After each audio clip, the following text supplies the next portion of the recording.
avec Monsieur Coca. Puis nous aurons une phase questions-réponses. Toutes les questions que vous aurez, nous vous prierons de les mettre dans le chat. Et juste après la présentation, nous allons les parcourir et Monsieur Kakou se fera le plaisir de répondre. Monsieur Coca, pardon, se fera le plaisir de répondre. La présentation se fera également en deux étapes. Nous aurons une partie théorie et une partie pratique. Et puis, nous allons clore ce webinaire avec un mot de fin du président du PMI Togo, à la personne de Monsieur Léon Amouzou. Monsieur Koka, est-ce que vous êtes prêt? Oui, c'est bon. D'accord. Vous avez donc la parole pour démarrer et pour nous emporter avec vous dans cette belle présentation. Merci. Merci Adrien. Merci euh, pour ta présentation sur ma personne. Ça a été bien fait. J'avais prévu une partie pour ça, mais je pense finalement que je vais sauter ça. OK. Comme Adrien l'a dit, le thème d'aujourd'hui, c'est maximiser l'efficacité de vos projets à travers une automatisation des tâches avec l'IA dans Jira, en fait.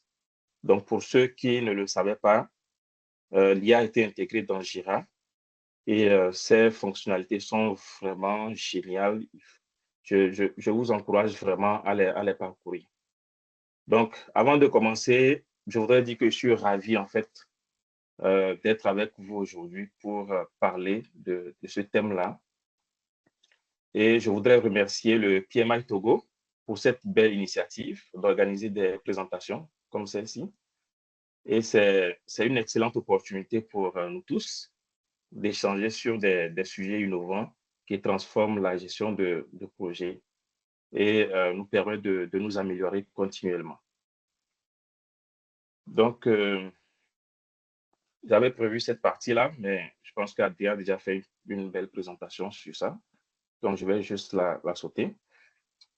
Avant de commencer la présentation en elle-même, j'ai prévu un petit questionnaire pour faire un peu ce qu'on appelle le brise-glace, pour vous mettre un peu dans le bain. Donc, vous pouvez utiliser un scanner pour scanner le code QR ou aller directement sur le site menti.com et saisir le code. Pour ceux qui le peuvent, vous pouvez également saisir ce lien-là directement et avoir accès au questionnaire.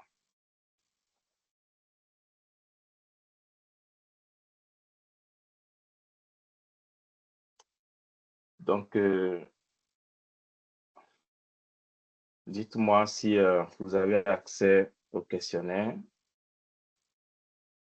et je pourrais le lancer.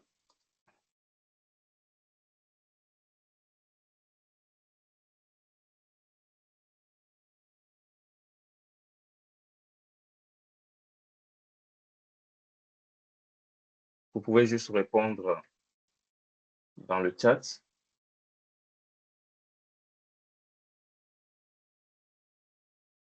Si vous avez accès au questionnaire ou pas.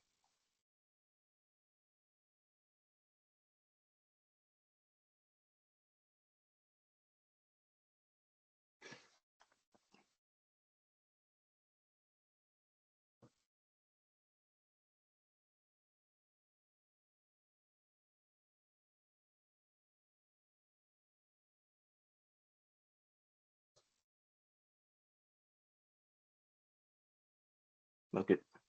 Je pense que quelques-uns sont déjà connectés sur la plateforme du questionnaire.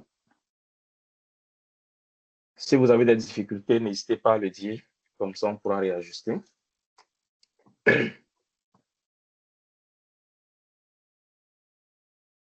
OK. Donc ça, c'est la première question. Déjà, nous avons les réponses. Il y a des chargés d'études qui sont là. Il y a des gens qui sont dans le domaine de transport urbain, des projets de consultants, des ingénieurs logiciels comme moi,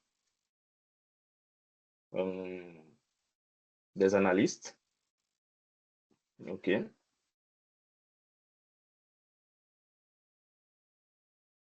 consultant BA. OK, c'est super. Tous ces rôles ou toutes ces fonctions tournent autour de tout ce qui est gestion de projet. Je vois Marik. Marik, je ne sais pas ce que c'est, mais si celui qui l'a saisi peut nous expliquer un peu, mais je ne sais pas ce que c'est. Hicham, c'est aussi une fonction, Hicham. En tout cas, je ne connais pas.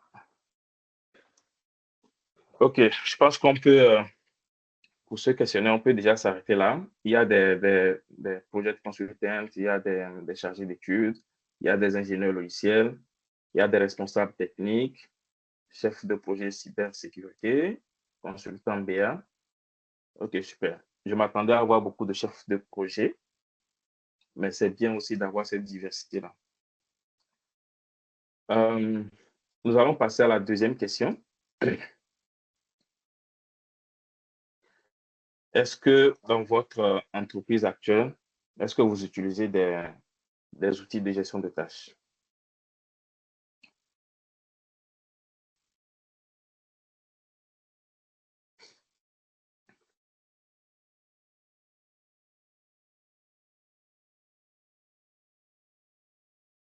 Mhm.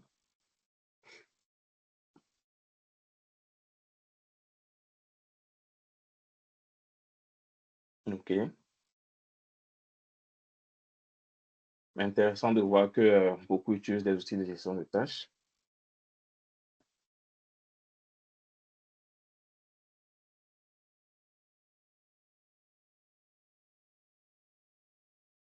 OK. J'ai mis pas vraiment pour voir si est-ce qu'il y en avait qui ne savaient pas s'ils avaient vraiment un outil ou pas. Je ne m'attendais pas à ce qu'il y ait un choix. Je ne sais pas vraiment, mais il y en a un.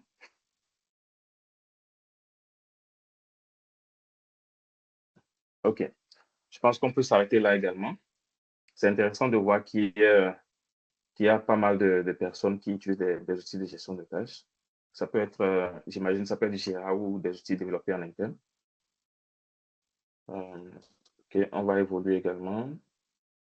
Alors, parmi ceux qui utilisent des outils de gestion de tâches, quelle est cette pratique-là qui consomme le plus de temps dans cet outil-là?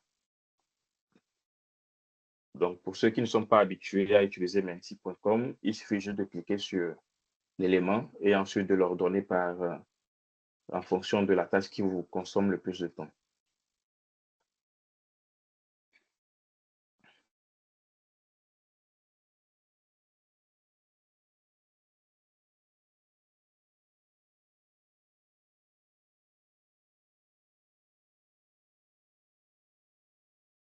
Il n'y a pas encore de vote, mais s'il y en a qui veulent le faire, il vous suffit de cliquer sur un élément, par exemple, mise à jour du statut des tickets. Vous cliquez là-dessus et voilà. Et ensuite, vous ordonnez en fonction de la tâche qui vous consomme le plus de temps.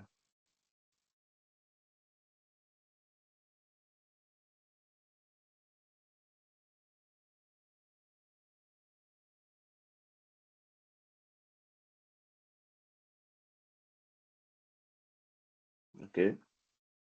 La création manuelle des rapports et de suivi de sprint consomme énormément de temps. Assignation manuelle des tâches. OK.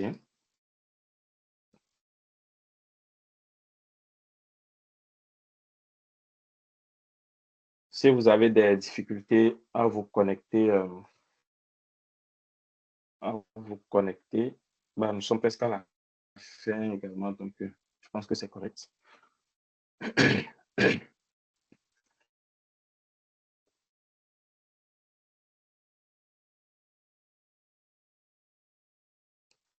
OK, il y a 8 participations, donc je pense que c'est déjà bien, on peut évoluer avec ça.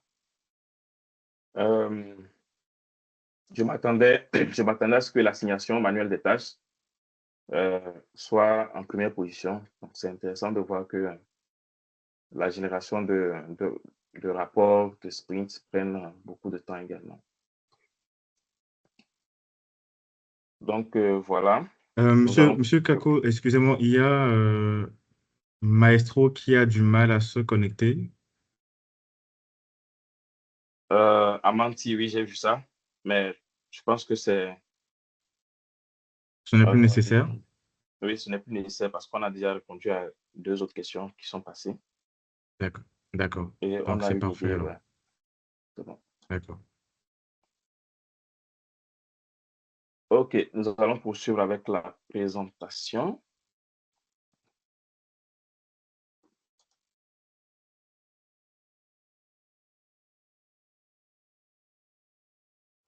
Alors, voici un peu le plan de la présentation.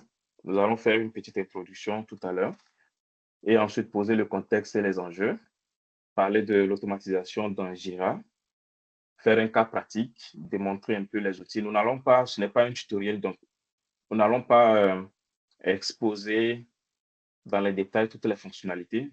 Nous allons juste parcourir les fonctionnalités primaires qui sont liées à l'automatisation et à l'IA. Vous verrez que c'est vraiment génial ce que fait Atlassian, qui est l'entreprise qui a développé Jira.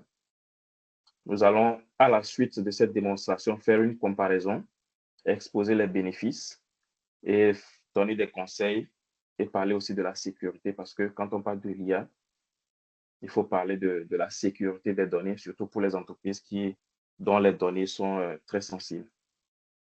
Et finir par une conclusion suivie d'une session de questions-réponses.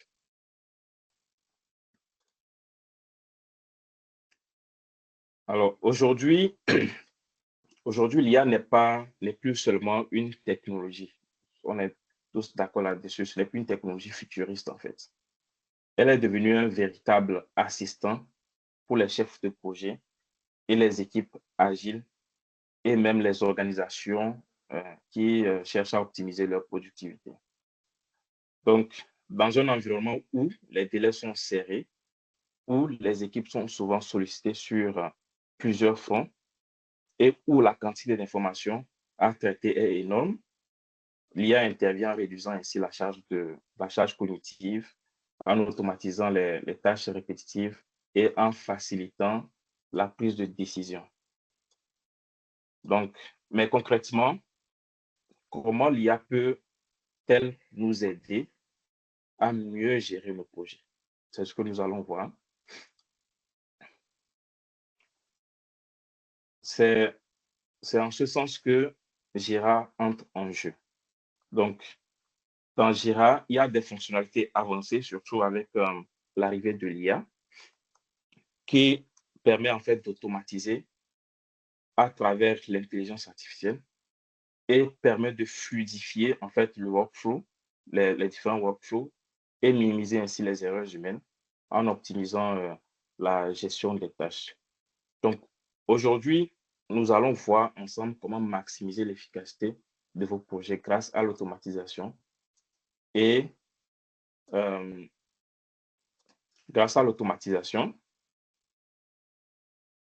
et à l'intégration de l'IA dans Jira. Donc, comment l'IA a été intégrée dans Jira, comment cette intégration peut accélérer la gestion des tâches et améliorer la prise de décision, comment l'automatisation peut permettre de réduire les tâches chronophages et optimiser le flux de travail.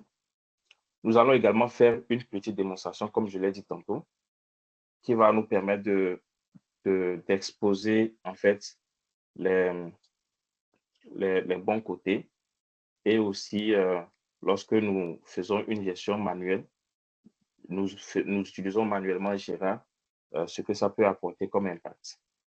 Donc, à la fin de la session, vous saurez comment exploiter, comment utiliser Jira et pour ceux qui ont une petite équipe, comment l'utiliser sans forcément euh, intégrer en fait plusieurs ressources, plusieurs ressources financières.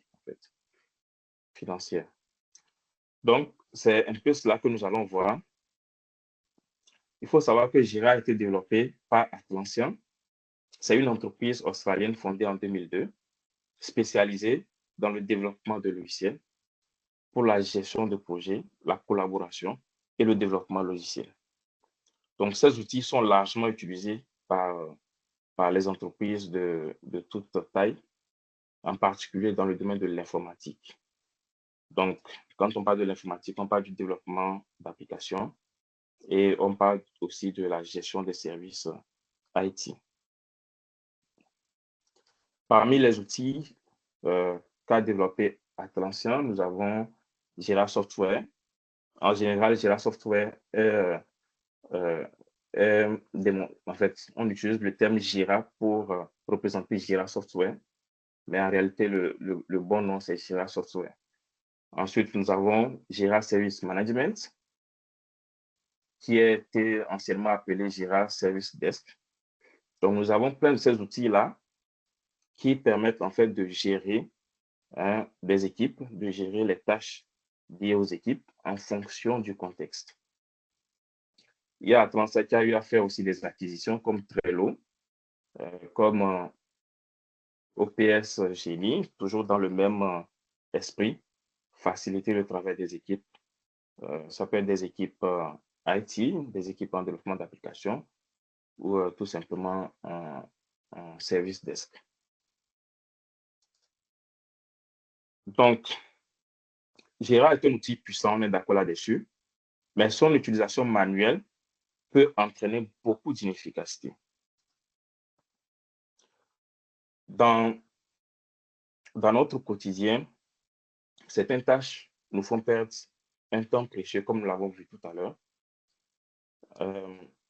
La génération de rapports qui prend énormément de temps, surtout lorsqu'on doit faire des rapports pour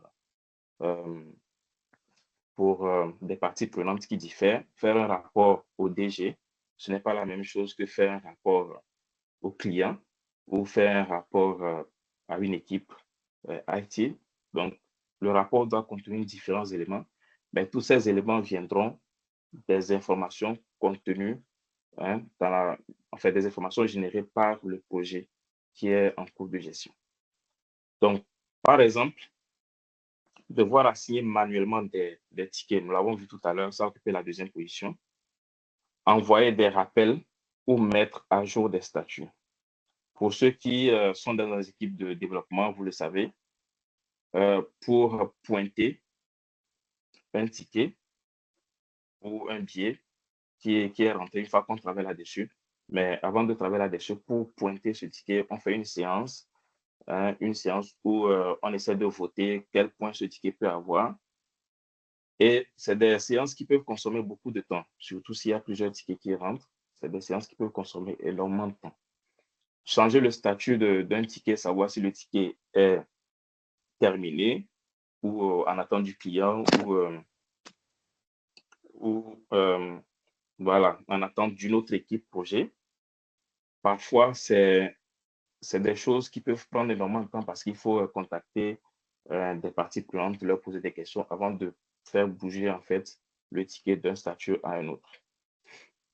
Donc, imaginez qu'avec avec Jira, plus son intégration de l'IA, qu'on puisse faire tout cela automatiquement sans intervention humaine, ça sera un gain de temps énorme en fait. En plus de cela, nous avons les risques humains, qui est bien réel. Comme je l'ai dit tout à l'heure, pour bouger un ticket, il faut prendre des informations. Et si la personne qui doit bouger le ticket n'a pas toutes les informations, c'est très compliqué et on peut faire facilement des erreurs. Donc, Jira, une fois que l'IA a été intégrée dans Jira, il était là de connecter plusieurs autres outils comme Confluence, comme Slack, qui est utilisé beaucoup par les développeurs, comme Teams. Et Jira est capable en fait d'aller fouiller dans tous ces outils-là connexes pour récupérer des informations et faire des propositions en fonction de toutes ces informations-là. Donc, l'aspect oubli de l'humain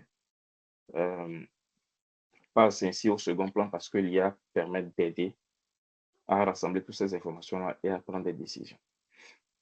Et puis, il y a aussi le suivi des indicateurs. Si les tableaux de bord ne sont pas mis à jour en temps réel, ça devient très compliqué d'avoir une vision claire sur l'avancement des tâches et de prendre les bonnes décisions. Donc là également, Jira est très puissant. Et avec l'intégration de l'IA, comme je l'ai dit tout à l'heure, on peut adapter le tableau ou le rapport en fonction de la personne à qui on le soumet. Donc, nous avons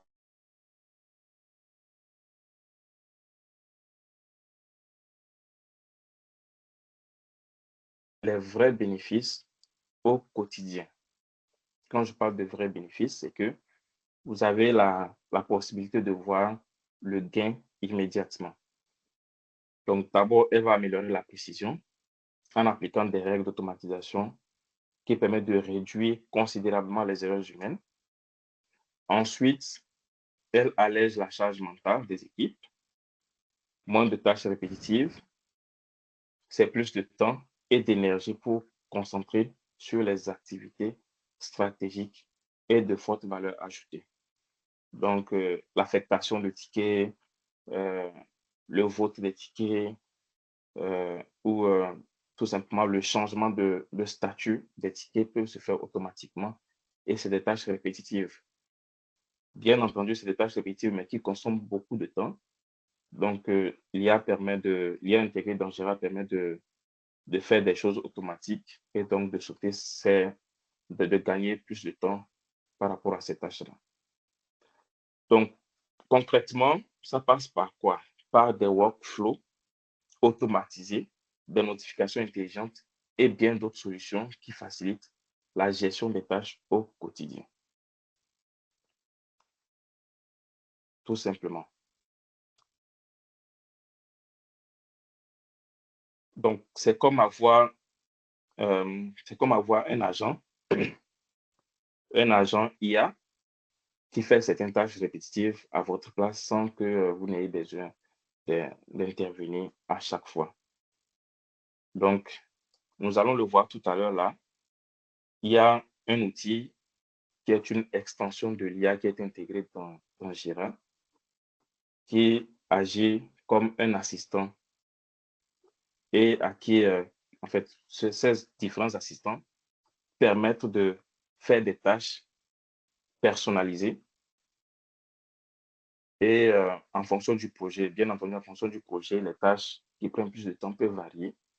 Donc, vous avez la possibilité de créer ou bien de customiser cet agent-là afin que cet agent-là fasse des choses des choses qui vous prennent beaucoup de temps. Donc, c'est vraiment fascinant cet ajout dans Jira.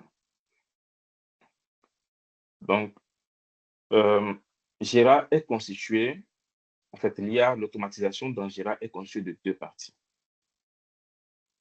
Nous avons l'automation et l'intelligence artificielle qui est intégrée dans Jira, qui s'appelle Atlassian Intelligence. Donc, nous allons parler de ça tout à l'heure. La démonstration aussi va parler des deux parties. Mais d'abord, l'automation, c'est quoi? Qu'est-ce que j'appelle automation ici?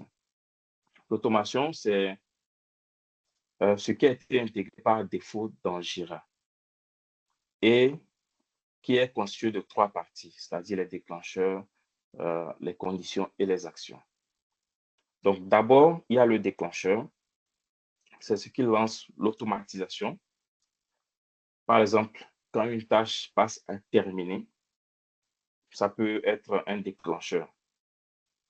Ou tout simplement, lorsqu'une tâche change de statut, ça peut être un déclencheur. Donc, on peut vouloir que lorsque une tâche est terminée, c'est-à-dire change de statut de en cours à terminé, par exemple, on souhaite que un mail soit envoyé au client et on souhaite que ce mail-là contienne un contenu bien formaté pour ce client-là. Donc, au lieu de le faire manuellement, on a la possibilité de le faire automatiquement. Ça, c'est l'automation qui a été intégrée dans Jira, je pense en 2021, sans l'IA. Donc, il y a aussi la partie conditions.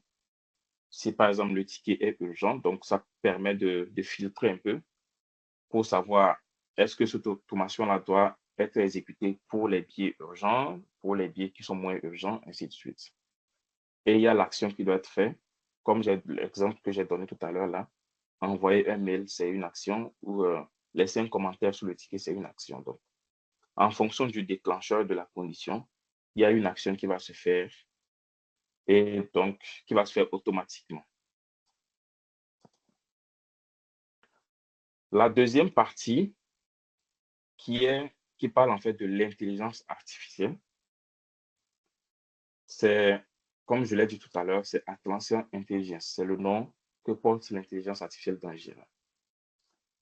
Donc, c'est tout simplement l'intégration de l'IA avancée dans Jira et d'autres outils Atlassian. Ce n'est pas seulement dans Jira. Cet outil, en fait, cette intelligence-là se trouve dans Confluence, ça se trouve dans plein d'outils Jira, en fait. Donc, grâce à cette IA, on peut analyser automatiquement les tickets, générer des résumés. Imaginez, il arrive souvent que un ticket soit transféré. Je prends l'exemple des développeurs, un billet soit transféré d'un développeur à un autre. Le nouveau développeur, par exemple, doit parcourir l'ensemble des commentaires pour savoir, en fait, euh, où est-ce que nous en sommes par rapport au ticket, quel est le travail qui a été fait en amont et qu'est-ce qu'il reste à faire, par exemple. Mais avec l'intégration de Atlassian Intelligence, on peut juste générer un petit résumé qui nous donne un aperçu et qui nous facilite la compréhension, par exemple. Donc, j'ai pris l'exemple de développeur, mais ça peut être aussi un chef de projet, ça peut être aussi un analyste, donc peu importe en fait. Et le deuxième outil, qui est en réalité une extension de Atlassian Intelligence, qui est Mitsurovo, c'est un outil qui donne la possibilité de pouvoir faire des recherches dans plusieurs outils associés en fait à Jira. Donc, pour ceux qui ne le savent pas, il y a la possibilité de joindre Slack, par exemple, pour ceux qui connaissent Slack. Slack, c'est un outil très utilisé par les développeurs. Donc, on peut associer Slack à Jira, on peut associer Teams à Jira, on peut associer plein d'outils à Jira.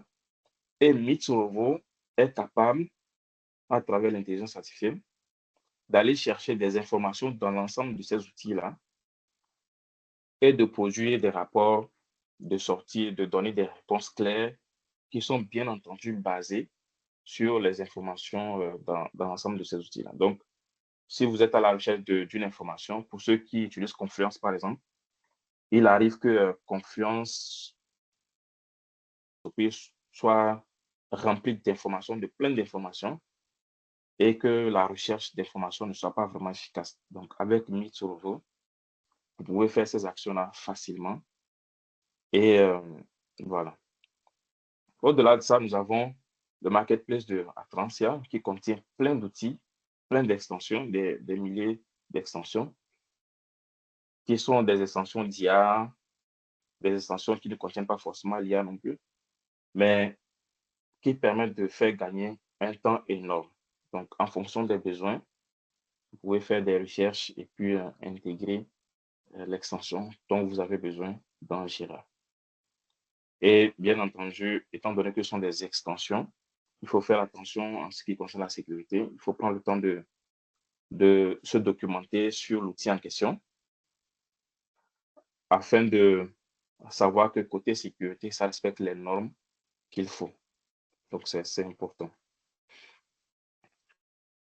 Alors, nous allons faire notre démonstration. Et l'objectif de cette démonstration, c'est de montrer comment automatiser la gestion des tâches dans Jira sans avec l'IA. Donc, nous allons voir un cas qui contient de l'IA et un autre qui ne contient pas de l'IA. Cela va nous permettre d'illustrer un peu ce que nous pouvons avoir en termes de gain de temps et aussi les inconvénients lorsque tout est manuel en fait. Donc,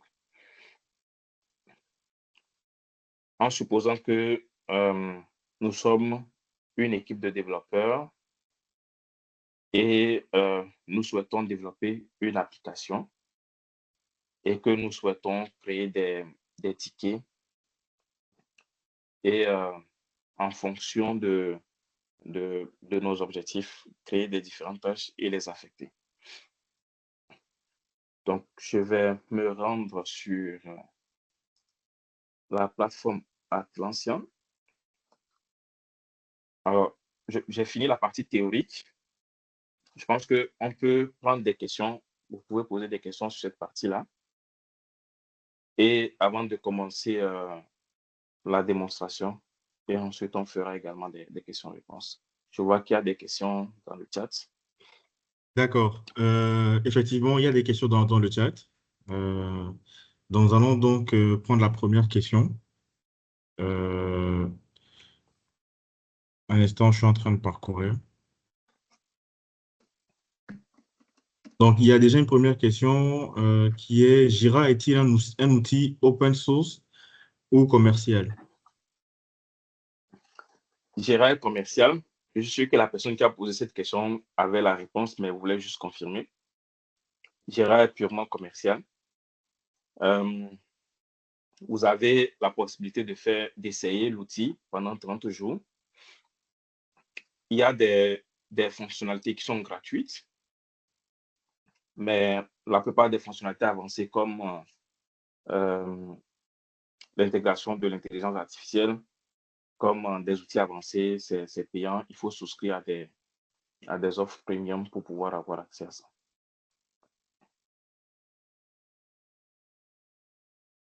Merci J'espère avoir beaucoup. répondu à la question. Ouais. Alors, au cas où la question n'est pas claire ou au cas où la réponse ne convient pas, vous pouvez encore poser la question, mais avec un peu plus de spécification. Nous avons une seconde question. Est-ce qu'on peut associer MS Project à Jira? Je ne sais pas. Je ne sais pas, mais on peut générer des rapports. Je ne sais pas. Il faudrait vérifier. Il faudrait le vérifier, en fait. Il faudrait... D'accord. Ouais. Donc, Mamadou Bey, donc un retour vous sera fait à ce sujet. Mhm. Et une troisième question, toujours de Mamadou Bey. Qu'est-ce qu'on peut avoir sous l'aide de Jira quand on utilise des approches de gestion de projet classiques et qui n'est pas aussi IT? Alors, comme je l'ai dit, Jira, c'est un outil qui est conçu pour la gestion de workflow, pour l'optimisation de workflow. Donc, imaginez que vous avez la possibilité de renseigner l'ensemble des tâches que vous réalisez dans votre entreprise. Ça peut être pas forcément en IT. Ça peut être dans la construction, ça peut être dans les finances, peu importe. Et que vous avez un outil qui vous permet de voir un workflow complet de ce que vous réalisez comme travail, de voir les différentes tâches, de voir l'assignation de ces tâches-là aux personnes à qui ça a été assigné, de voir, euh, de savoir lorsque la tâche a été terminée, puisque la personne viendra mettre à jour le ticket, d'avoir une estimation sur chaque ticket en termes d'effort. Donc, comme je l'ai dit, Jira est utilisé principalement par des équipes IT parce qu'il y a une intégration, par exemple la gestion de code source qui a été intégrée. Il y a des intégrations technologiques qui facilitent l'utilisation des personnes qui sont dans l'IT. Mais cela n'empêche pas son utilisation par d'autres équipes. Donc, nous le verrons tout à l'heure. En termes de produits, par exemple, là, quand je vais dans Teams ou bien quand je vais dans Ressources, tout simplement, vous allez voir qu'il y a un regroupement de, de fonctionnalités en fonction du domaine dans lequel vous êtes. Donc là, vous avez par exemple Project Collaboration, vous avez Developer Support. Si on s'en va dans Teams, par exemple, nous avons marketing, des équipes de marketing. Il y a IT et software, bien entendu, small business, ainsi de suite, ainsi de suite. Donc, peu importe votre domaine, il faut bien entendu analyser les pour, les contre, mais Jira est une possibilité.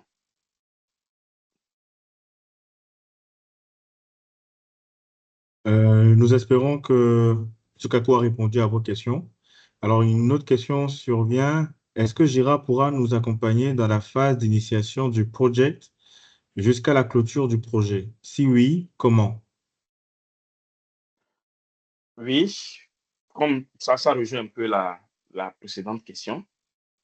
En fonction de votre besoin, supposons que vous êtes dans la phase d'initialisation du projet, c'est-à-dire que vous voulez démarrer le projet, ok, et que vous avez différentes informations que vous avez stockées, par exemple, dans Confluence, puisque Confluence, c'est un outil qui est très utilisé, surtout lors des démarrages, en fait, pour, entre griffes, documenter des projets. La phase d'initialisation, c'est une phase dans laquelle il y a beaucoup d'informations. Et ces informations peuvent être des tâches, ça peut être des informations qui sont recueillies du client, ça peut être des informations qui sont recueillies des utilisateurs en fonction du travail que vous êtes en train de réaliser. Donc, toutes ces informations-là peuvent être rassemblées sous Confluence, par exemple, pour être gérées. Et ensuite, utiliser ces informations-là, les transformer en tâches qui seront intégrées dans Jira. Donc, une fois que vous avez des tâches, une fois que vous avez des, des choses à faire, vous pouvez les transformer en tâches. Et comme ça, vous avez une vue globale de l'ensemble des tâches. Vous savez qui travaille sur quoi. Vous pouvez générer des rapports automatiques en fonction de l'évolution des tâches. Bien entendu, il faut soit programmer l'IA ou l'automatisation pour que les mises à jour soient faites automatiquement. Ou si c'est des tâches qui nécessitent des mises à jour humaines, il faut que chaque personne vienne mettre à jour le statut de ces tâches en fonction de son évolution. Donc, l'avantage, c'est que vous avez la possibilité, en fonction de toutes ces informations-là, de générer des rapports automatiques, de faire un suivi global. Vous n'avez pas besoin de réunir l'ensemble de l'équipe pour leur poser des questions avant d'avoir accès euh, à l'état du projet. Donc, l'IA peut vous générer ça automatiquement. Donc, c'est toujours une possibilité d'utiliser Jira. Alors, je crois qu'il y a je crois que c'est un apport de David Ouedraogo qui dit Jira est plus agile que MS Project, donc adapté en IT. Je crois. Je ne sais pas ce que vous en pensez, Monsieur Kako. C'est cocain, mais c'est correct. Ah, Monsieur Euh, Koka, désolé. oui, oui. Vous savez, actuellement, le monde est devenu tellement complexe que tout est agile. Donc, et l'ensemble, en fait, plein d'outils en gestion de projet, euh, plein d'organisations qui développent des outils en gestion de projet font l'effort d'intégrer euh, en fait l'agilité dans leurs outils. Donc, Jira en fait partie. Jira est très agile. Vous pouvez par exemple animer des daily à travers Jira. Vous pouvez faire plein de choses avec Jira. Et c'est bien adapté également pour l'agilité en fait. Donc, pas seulement Jira, il y a plein d'outils qui sont développés dans ce sens, mais Jira également a cette capacité-là. Alors, Monsieur Runake, déjà, Monsieur Koka, je ne sais plus combien de questions on peut encore prendre avant de continuer. Hmm, peut-être Alors là, nous avons, je crois, trois questions. OK. Bah, à vous de Est-ce qu'on voir. peut tous les prendre? D'accord. Donc, je pense qu'on prend les dernières questions et puis on pourra continuer. Alors, OK. la question qui suit, Monsieur Didier Runake souhaiterait savoir, entre Jira et PMBOK, lequel est plus performant si vous avez eu à utiliser déjà les deux, bien sûr. Bon, d'abord, le PMBOK, c'est un livre. Euh, donc, Jira, c'est un logiciel. PMBOK, c'est un livre. Mais si vous voulez utiliser les concepts du PMBOK dans Jira, bah, c'est tout à fait possible. Il vous suffit de vous organiser. Vous savez que le PMBOK est maintenant à plus de 50% agile, c'est-à-dire les notions agiles ont été intégrées dans le PMBOK. Donc, du moment que l'outil est un outil qui a été créé avec une philosophie agile, vous pouvez utiliser les concepts du PMBOK. Mais comme je le dis, il ne faut pas systématiquement utiliser Jira, il faut sonder le marché et voir quel outil qui est le plus adapté en fonction de la taille de votre équipe, en fonction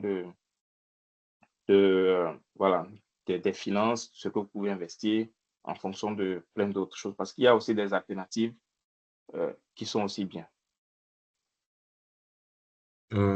D'accord. Et il souhaiterait savoir lequel entre Jira et Pimbo vous recommanderez en fait.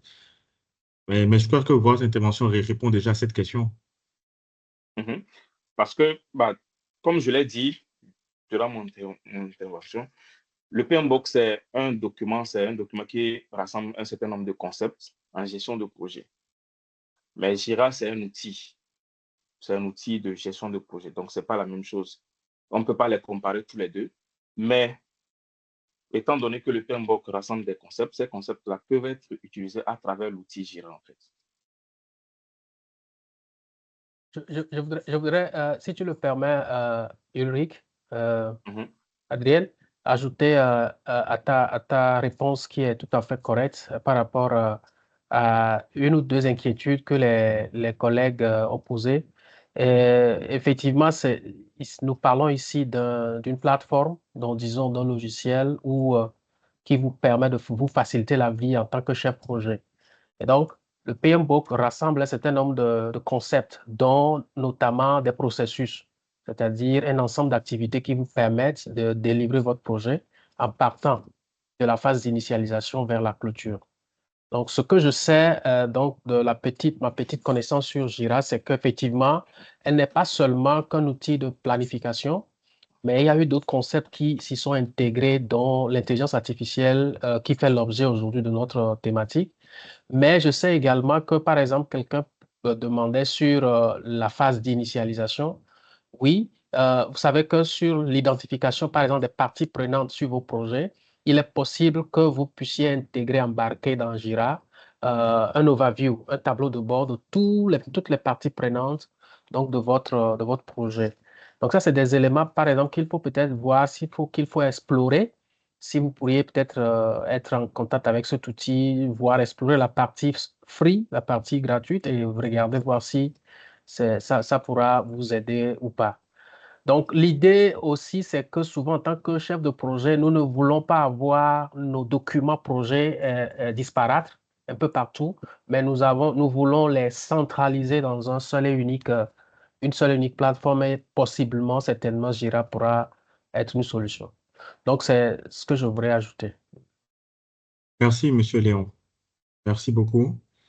Il y a également Monsieur Agbenoko qui a donné un avis qui dit en fait, c'est pas les mêmes fonctions. Il y a beaucoup de choses que tu peux intégrer dans Jira et vice-versa. Et qui ajoute également, tu utilises MS Project pour le plan des projets et Jira pour pour les suivis des tâches. Merci, Monsieur Agbenoko. Une dernière question et on pourra continuer, Monsieur Mhm. Koka. Alors, c'est Salami qui souhaiterait savoir, je voudrais savoir si Jira peut être adapté à toutes les approches de gestion de projet, prédictive, adaptive et hybride. La réponse est oui. Donc, il y a une fonctionnalité de Jira qui est très intéressante. C'est la possibilité de mettre en place un workflow complet voilà, de votre projet. Si vous voulez utiliser l'approche prédictive, vous savez exactement où vous vous rendez. Vous pouvez mettre un workflow complet de toutes vos activités et grâce à ce workflow, vous faites juste le suivi des différentes tâches. Donc, oui, vous pouvez utiliser l'approche prédictive, adaptive et puis hybride comme vous souhaitez. Super. Alors, comme l'avons dit, là, c'est la dernière question que nous venons de prendre. Donc, nous allons poursuivre avec la seconde phase. Mais le principe reste toujours le même. Continuez à laisser vos questions dans le chat. Dès que nous finissons la seconde phase, nous pourrons répondre à toutes les questions que vous aurez donc à laisser dans le chat. Merci beaucoup. Monsieur Coca, vous avez la parole. Merci, Adrien. Alors, j'espère que mon écran est toujours partagé. Alors, là, vous avez la plateforme Atlassian. Voici les menus. Comme je le présentais tout à l'heure, nous avons par exemple au niveau des produits qui sont en fait réunis en fonction des domaines, si je peux le dire ainsi. Nous avons par exemple les fonctionnalités en termes de features. Nous avons Jira, Confluence, ce sont les outils qui sont les plus utilisés.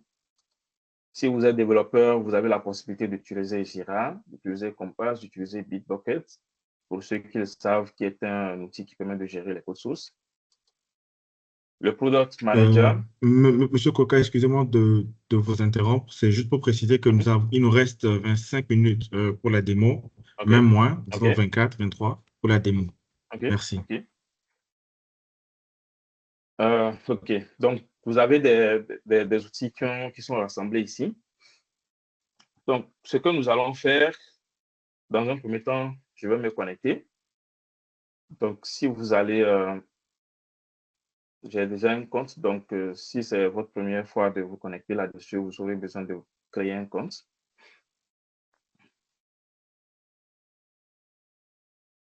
Là, je vais juste me connecter.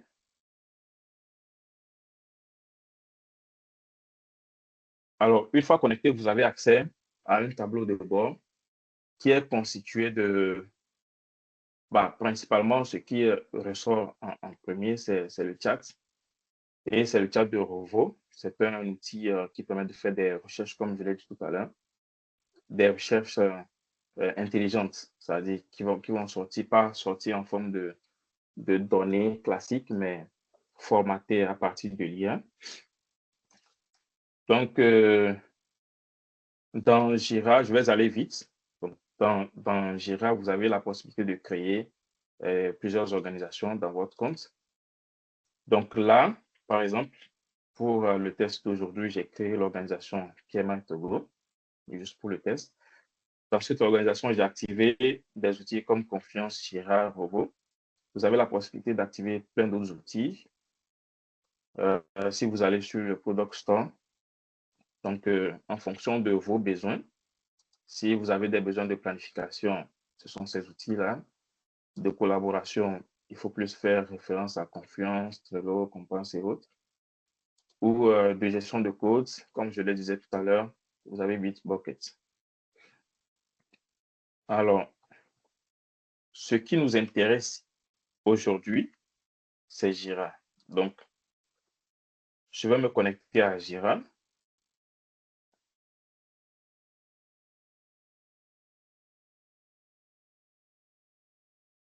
Alors, une fois sur une fois sur la plateforme Jira, il vous faut créer en fait un projet.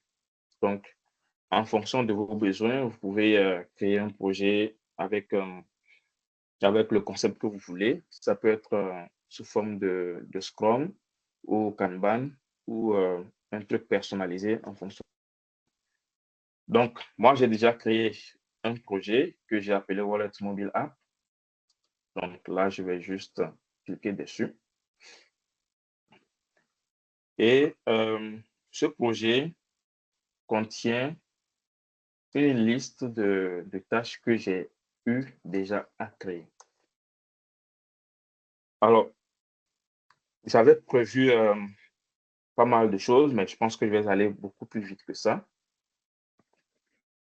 Nous allons dans un premier temps voir comment se fait la génération l'utilisation de tickets, de l'utilisation de l'IA dans les différents tickets. Donc, je vais juste créer une tâche que je vais nommer, par exemple, gestion de,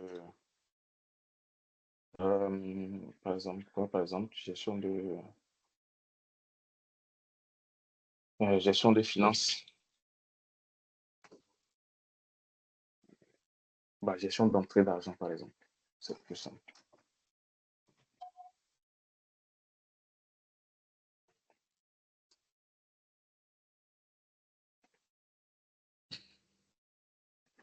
OK.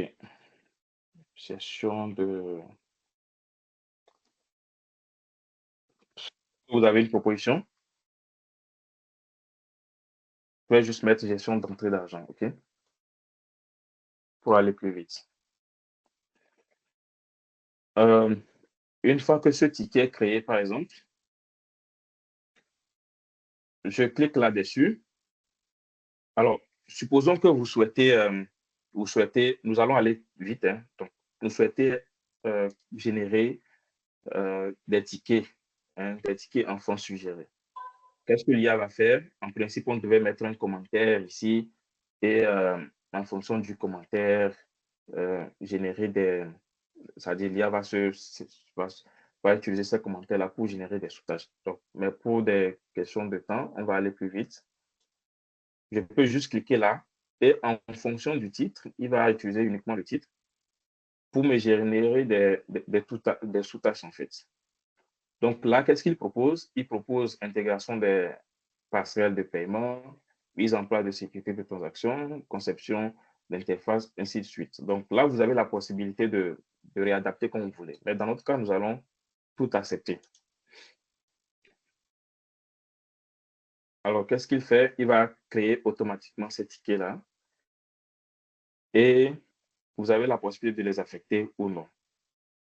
Pour un commentaire, supposons que vous avez comme je l'ai dit tout à l'heure, hein, supposons que vous avez plusieurs commentaires sous le ticket. Je vais faire comme ça.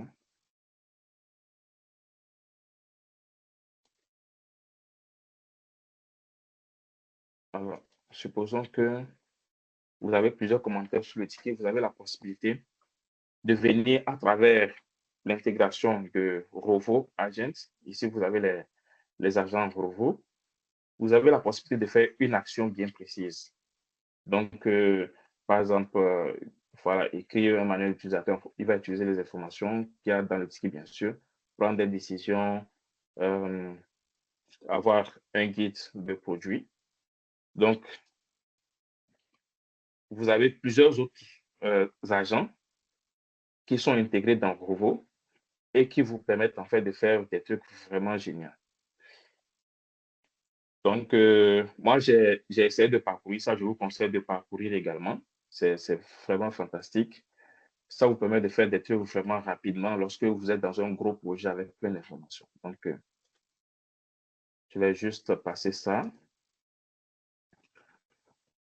Jira offre aussi une possibilité. Si vous souhaitez, par exemple, faire une recherche de tickets, pour ceux qui ont déjà utilisé Jira, vous savez qu'il faut utiliser le JQL, qui est un langage logique qui permet de faire des recherches. Mais il y a une intégration de l'IA qui vous permet en fait de faire une recherche à travers le langage humain, par exemple. Gestion, je fais par exemple gestion. Tout simplement, qu'est-ce qu'il va faire?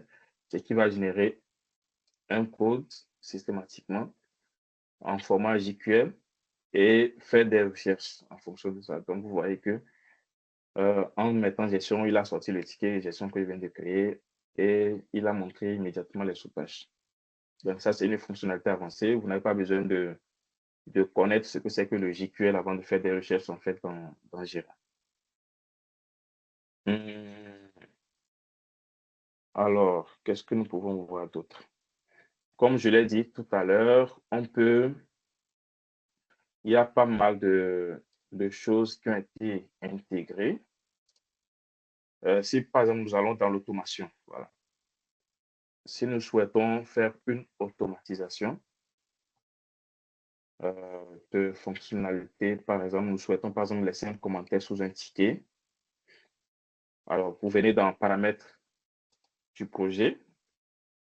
Dans paramètres du projet, vous avez automatisation. Et dans automatisation, par exemple, vous avez la possibilité, il y a pas mal d'automatisations qui sont déjà pré-enregistrées que vous pouvez utiliser directement. Vous pouvez aussi customiser votre automatisation. Et pour ce faire, vous pouvez le faire manuellement, c'est-à-dire créer une règle manuellement en choisissant quand est-ce que cette règle doit être exécutée, quelle action que la règle doit faire, et ainsi de suite. Vous pouvez le faire manuellement ici, ou tout simplement venir ici et demander à l'IA de générer une automatisation qui vous fait une tâche bien précise. Supposons que je souhaite laisser un commentaire.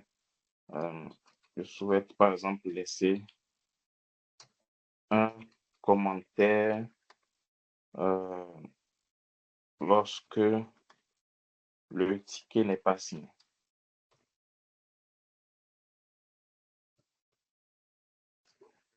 Un exemple, tout bêtement. Donc, qu'est-ce qu'il va faire? Il va analyser mon texte et va générer automatiquement en fait, la règle en fonction de ce que j'ai eu à demander. Donc, vous avez la possibilité de customiser. Donc là, je l'ai fait en quelques secondes, mais je vous assure que si vous le faites manuellement, ça prend beaucoup plus de temps parce qu'il faut analyser qu'est-ce que j'ai besoin de quoi, qu'est-ce que je dois faire, dans quelles conditions ça doit être fait. Donc, ça prend beaucoup de temps et ça devient plus compliqué. Donc, l'autre chose aussi que je vais montrer rapidement, c'est Rovo. Comme je le présentais tout à l'heure, c'est un outil extraordinaire qui permet de faire des tâches automatisées. Ici, par exemple, vous avez des plugins, vous avez le chat ici, et ici, vous avez des agents. Le chat, je l'ai déjà résumé, vous savez déjà ce que ça fait. Au niveau des agents, vous avez des outils qui vous permettent de faire des tâches bien précises. Je ne vais pas démontrer tout ça parce que nous sommes à court de temps. Mais si vous souhaitez, par exemple, reprioriser les tickets, escalader les tickets ou ajouter plus d'informations, vous pouvez le faire. Ici, par exemple, vous avez le triage de tickets. Ici, vous avez la définition d'objectifs. Vous avez plein de ces outils-là qui sont très intéressants. Tout à l'heure, on a vu que les rapports prenaient énormément de temps. Ici, cet outil-là vous permet de faire des rapports.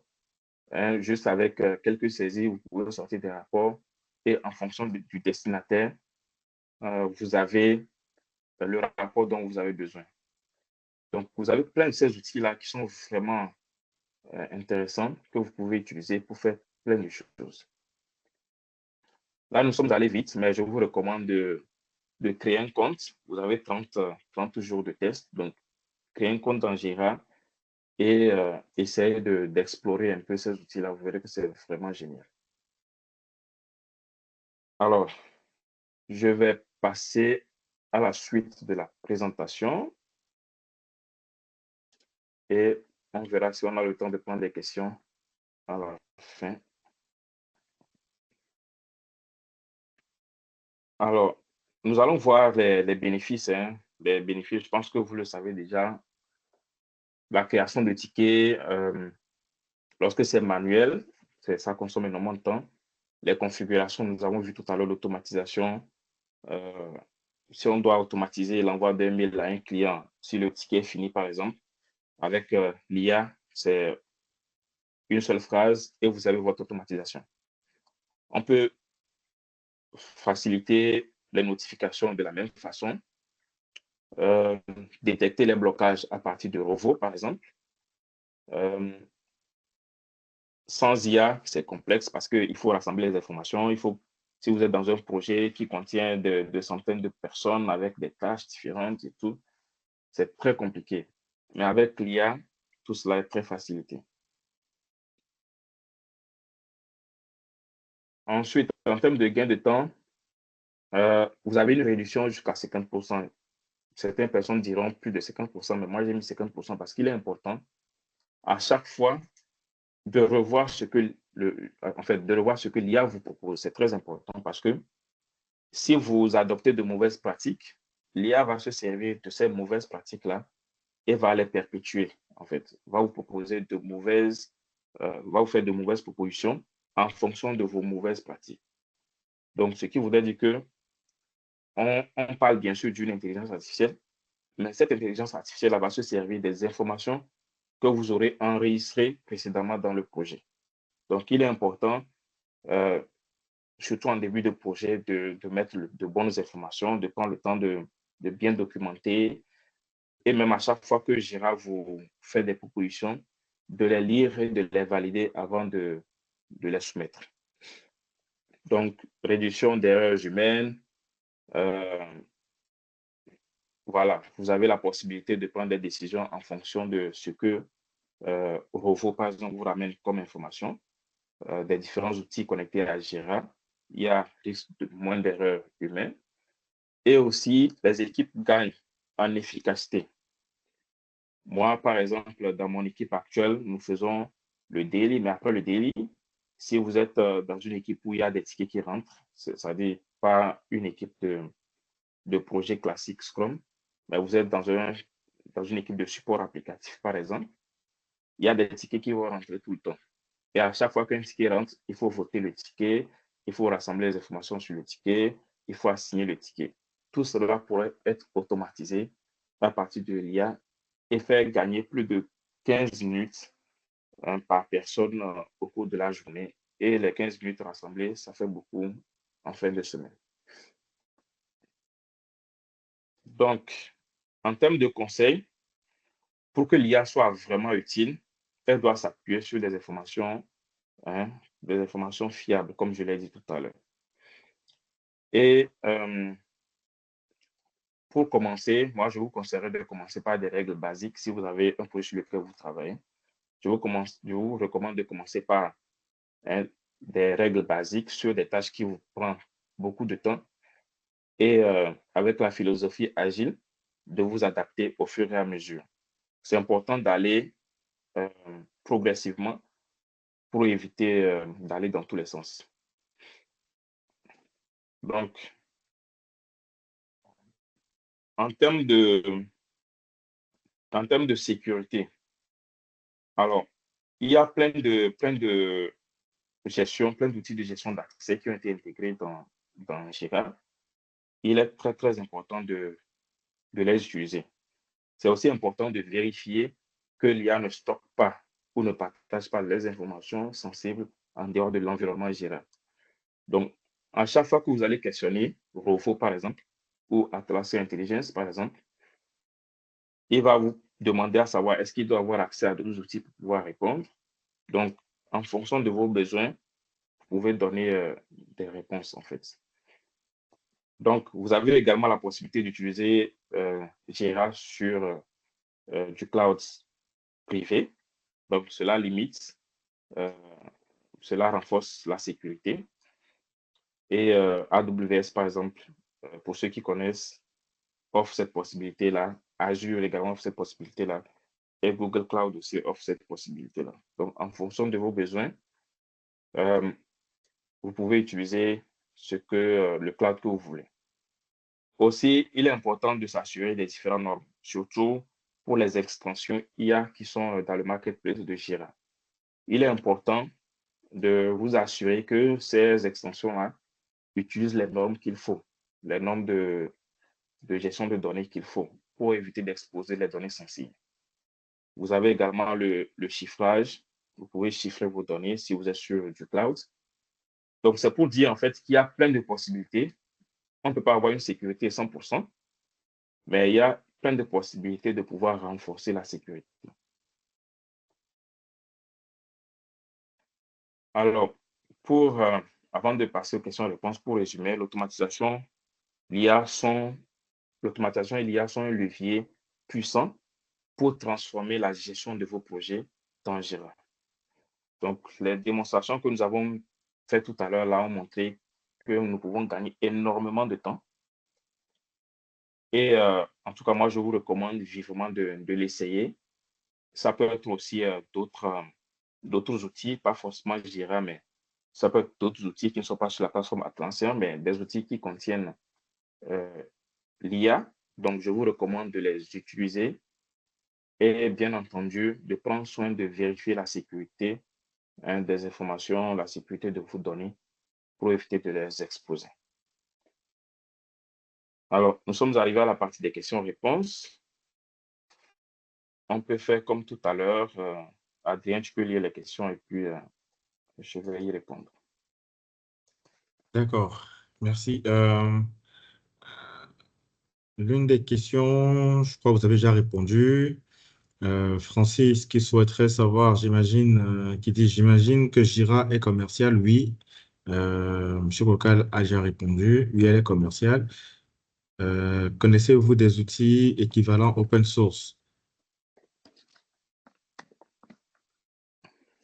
Hmm. C'est certes qu'il y a des outils équivalents, mais open source, je n'en connais pas. Open source, je n'en connais pas, mais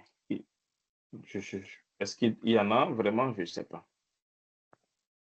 Alors, il y a Monsieur Lassé qui répond, bonjour Francis, il y a Open Project que tu peux teaser.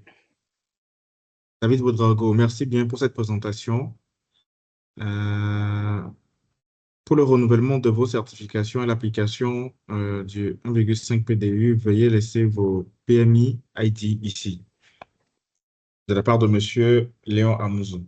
Alors, je crois qu'on n'a plus de questions. Toutefois, nous allons procéder à ce qui a été énoncé préalablement. Nous allons prendre vos avis, vos retours, vos partages d'expérience, si vous en avez, pour enrichir cette belle présentation que M. Coca vient de nous faire. Et s'il y en a, n'hésitez pas, vous avez la parole.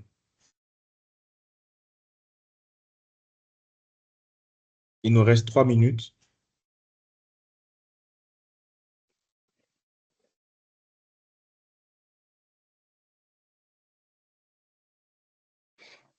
Et j'aimerais également profiter de l'occasion pour attirer votre attention. Un lien a été envoyé dans la conversation, dans le chat, pour vous permettre d'évaluer la présentation qui vient de se faire. L'objectif, c'est d'améliorer les prochaines présentations et de prendre en compte également vos attentes et vos besoins pour les prochaines programmations et planifications des webinaires qui auront lieu.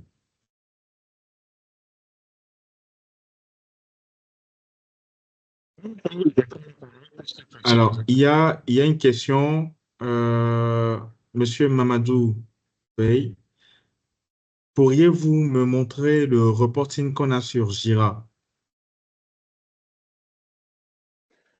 Ok, je vais retourner sur la plateforme. Vous voyez toujours mon écran?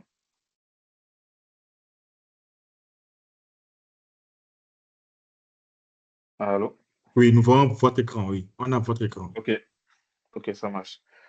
Alors, il y a deux sortes de reporting. Il y a le reporting basique qui est accessible ici, où vous avez différents, en fait, vous pouvez générer différents rapports en fonction de vos besoins, mais il va falloir l'activer. Si vous souhaitez l'activer, il vous suffit de venir dans Paramètres, de venir dans Fonctionnalités et de l'activer. Vous verrez que moi, je l'ai activé quelque part là. Rapport. Voilà, je l'ai activé ici. Mais ça, en fait, c'est le reporting classique. Mais si vous souhaitez générer un rapport en fonction, un rapport écrit en fonction d'un client, vous allez dans Rovo, par exemple. Et dans Rovo, vous avez des agents qui vous permettent de générer. Je clique là. Je fais ça. Et vous avez l'agent, par exemple, Bug Report Assistance, qui vous permet de générer un rapport en fonction des bugs que vous avez. Il y a un autre là.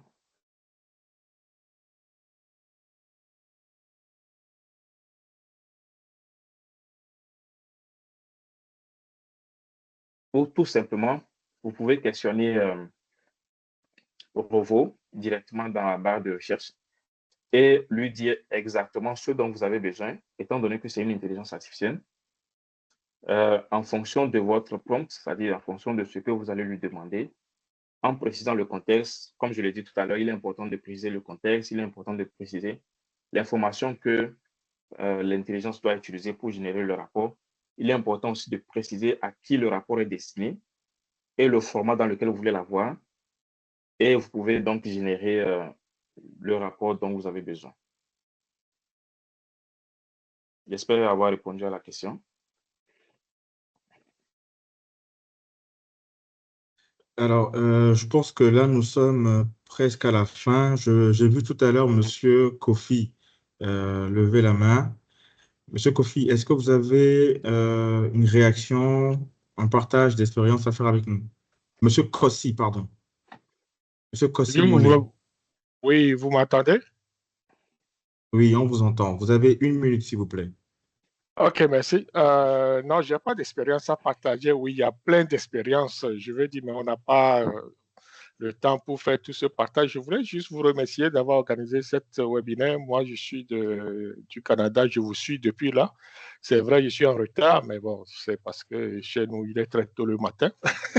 Je ne suis pas très matinal, mais bon, j'ai travaillé tard, c'est pour ça. Ben, je voulais juste remercier Monsieur Koka pour avoir présenté ce Jira. Moi, je me suis inscrit pour ma propre curiosité. Je ne suis pas de Haïti. Moi, je suis dans le domaine des sciences, biologie et chimie, etc. Donc, ça fait plaisir de voir que les gens s'organisent pour ça, etc. Bon, pour la petite histoire, il y a beaucoup de formations et puis d'outils qui sont sur la place. Et Jira est un des outils. Donc, n'hésitez pas à aller explorer d'autres outils. Il y a même PMI, la maison mère ou le site mère qui organise, qui propose aussi d'autres outils. N'hésitez pas à aller les suivre. Il y a des formations, des cours de formation sur l'IA et qui présente aussi beaucoup d'outils à ce niveau qu'on peut automatiser. Donc, n'hésitez pas à aller embrasser tous ces outils-là et comme chat, il y en a plein qui sont sur le marché. Il suffit d'être curieux et d'aller les chercher et de les apprivoiser et de les intégrer dans vos projets. Merci beaucoup à vous et puis je vous souhaite bonne fin de semaine. Merci, Monsieur Kossi. Donc, comme nous l'avons dit tantôt, nous allons clore ce webinaire par les mots de fin du président, Monsieur Léon Amouzou. Monsieur Léon, vous avez la parole. OK. Merci, chers collègues. Merci, Adriel.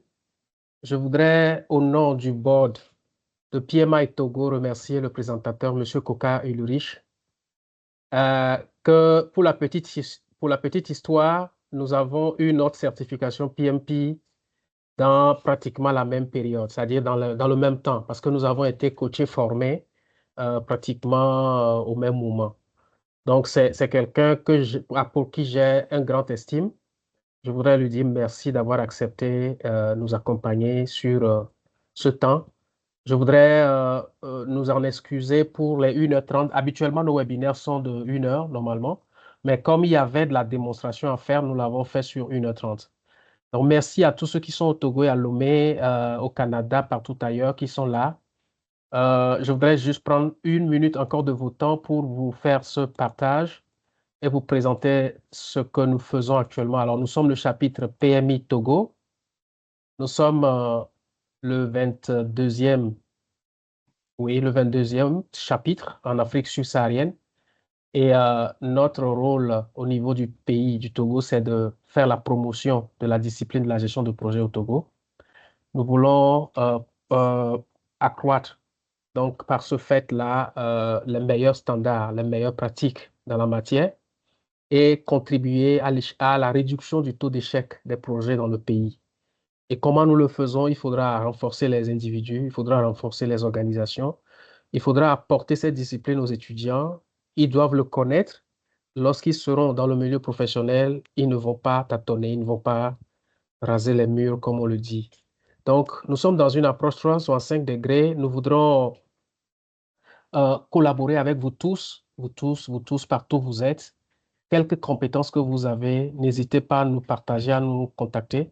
Nous allons vous faire passer dans 1 heure de webinaire, vous allez partager avec la communauté. Donc, en parlant de la communauté, le PMI Togo, aujourd'hui, nous sommes une communauté de 153 membres. J'espère que vous voyez mon écran. Alors, nous sommes 153 membres. Et pour cette année 2025, nous sommes en train de targeter 350 membres. Alors, quand nous parlons de membres, nous ne voulons pas les rassembler juste pour le plaisir de les rassembler. Nous les rassemblons, mais nous avons des défis énormes. C'est d'apporter de la valeur à ces personnes.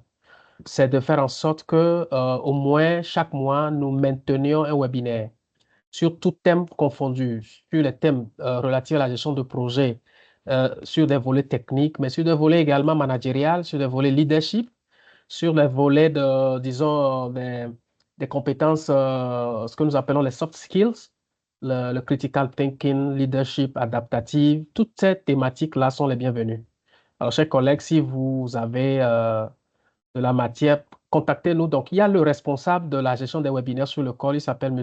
Lassé, que je tiens à féliciter parce que c'est lui et son équipe qui ont organisé ce webinaire, qui ont préparé le webinaire, qui ont fait la cuisine derrière le rideau, en fait. Et donc, merci infiniment à Lassé et son collègue Didier, qui ont fait tout le travail qu'il faut. Merci infiniment. Donc, au cours de l'année 2025, vous avez la primeur de l'information. Nous aurons une AG prochainement, au cours de laquelle nous allons présenter le planning de 2025. Nous aurons au cours de l'année une assemblée générale annuelle. Le mois sera communiqué certainement en avril. Une conférence nationale en gestion de projet. C'est un classique dans tous les pays dont le chapitre PMI existe. On organise systématiquement une conférence annuelle en gestion de projet. Donc, au Ghana, ils le font, au Nigeria, ils le font, partout, Côte d'Ivoire, Sénégal. C'est les gros chapitres ça, de la sous-région Ouest-Afrique. Et donc, après ça, nous autres, Togo, Bénin, Niger, etc., etc. Nous allons essayer de maintenir 4 réunions de chapitre par trimestre, donc au cours de l'année.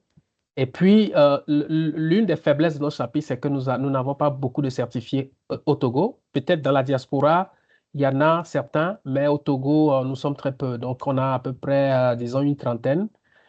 En 2024, nous étions 25. Il y a eu certains qui sont ajoutés. Et alors, notre volonté, effectivement, c'est de dupliquer, quadrupler ce chiffre. Et donc, nous voulons travailler avec les ETP pour relever ce défi-là. Je l'avais dit tantôt, nous faisons des rencontres avec des universités. Nous voulons signer des MOU avec des universités pour former les étudiants dans CAPM. CAPM, c'est le niveau basique, la toute première certification en gestion de projet qui est souvent offerte aux étudiants. Donc, ces university outreach-là vont nous permettre finalement d'apporter donc cette certif-là à ces étudiants. Et pour toute l'année, nous prévoyons 12 webinaires, mais nous avons raté les premiers 2 mois, janvier, février, mai. Maintenant, nous allons partir pour respecter les 8. Peut-être certains vont s'ajouter encore davantage, on va voir ce que ça va donner. C'est essentiellement les grosses activités. À part ça, il y a d'autres choses qui nous rassemblent et qui vont nous rassembler, des after-work, la réunion des volontaires. Il y a plein de choses que nous sommes en train d'agrémenter pour cette année. Et pour vous autres, vous tous qui n'êtes pas membres du chapitre, alors je vais vous inviter à l'être très rapidement.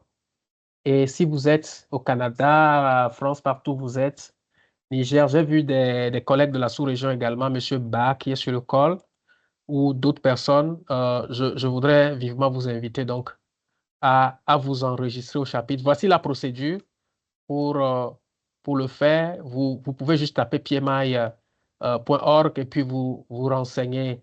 Si vous n'êtes pas encore membre, vous renseignez vos credentials. Et puis, si vous êtes membre de PMI Canada, vous pouvez nous faire l'honneur d'être membre de PMI Togo et de surcroît en tant que Togolais et apporter votre contribution donc à bâtir cet édifice. Donc, effectivement, voilà à peu près. Et puis après, vous payez cela. Je crois que ça doit faire, si vous êtes déjà membre de PMI, juste $20 si vous êtes professionnel et $10 si vous êtes étudiant. Donc, si vous n'avez jamais été membre de PMI, ça va faire à peu près quelque chose autour de $129 pour 75 000 CFA par là pour rejoindre le chapitre. Donc, globalement, voilà, au cours de l'année, il y a des événements au niveau région. Il y a la conférence annuelle qui se passe en Afrique. La prochaine aura lieu à Kigali, au Rwanda, où c'est une grande messe de la gestion de projet en Afrique, où vous pouvez rencontrer tout le monde. Et là, vous pouvez faire du réseautage et faire connaître soit votre entreprise ou bien ce que vous faites déjà. J'espère vous revoir là-bas et puis durant toute l'année, vous revoir sur tous nos webinaires. Donc, voilà ce que je voudrais ajouter. Il est 12h34. On ne va plus abuser de votre temps. Encore une fois, peut-être je vais laisser la parole à Dossé. Dossé, est-ce que tu voudrais ajouter un mot, peut-être? Alors, merci Léon. Je ne savais pas que j'allais être mis sur le spot parce que je suis enrhumé. Mais je tiens à remercier tout le monde, tout un chacun d'entre vous qui ils se sont connectés à ce webinaire. Merci pour votre présence. Je pense que le mois prochain, nous aurons notre webinaire. Nous allons communiquer là-dessus. N'oubliez pas de remplir le formulaire. C'est ça qui va nous permettre de pouvoir récupérer vos PMID afin d'appliquer les PDU, mais aussi de pouvoir améliorer, avoir des informations sur les horaires qui vous arrangent, les thèmes que vous souhaiterez qu'on aborde. Donc, voilà. Merci à l'équipe avec qui j'ai travaillé pour pouvoir organiser. Merci au présentateur Ulrich. Voilà. Alors, j'ai un membre, la vice-présidente Reine Kazi, qui est sur le call. Je voudrais lui faire un coucou. Elle est la responsable des événements. Marie-Reine, bonjour, je crois que tu vas bien. Donc, merci encore une fois, chers collègues, de nous avoir fait cet honneur d'avoir participé. Samedi est souvent occupé, mais grand merci à vous. Tout le meilleur pour vous et à vos familles respectives. Allez, à bientôt. Adriel, merci infiniment d'avoir monitoré cette session. Merci, Monsieur Léon, pour On va modérer l'invitation. la session. Allez, bye bye. Bon appétit à tous.